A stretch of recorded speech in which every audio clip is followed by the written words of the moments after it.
Hello and welcome to the Infobots podcast. This is episode number 006, and I am your host, author Frederick Fishman, and today and every day we are sponsored by me. So for links to all my books and apparel and gear, go to my main Infobots website at Infobots, spelled with 2 T's at the end, Infobots.com. You can also help us out and show your support for this daily podcast by visiting our Patreon page at patreon.com/Infobots podcast. Okay, let's get started.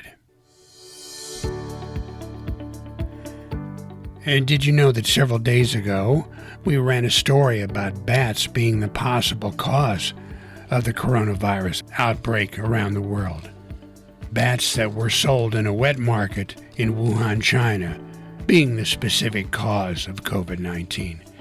Well, on Sunday, June the 14th, CNN ran an excellent one-hour special about bats and considered the connection between bats and the coronavirus.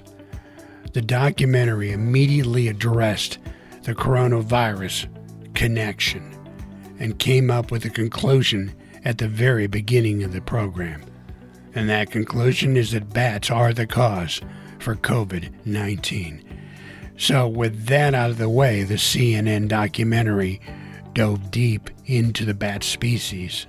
And one stunning factoid about bats and human connection was that the revelation that these wet markets selling bats as a food source for medicinal purposes and for spiritual purposes have been in existence, these wet markets, for over 5,000 years.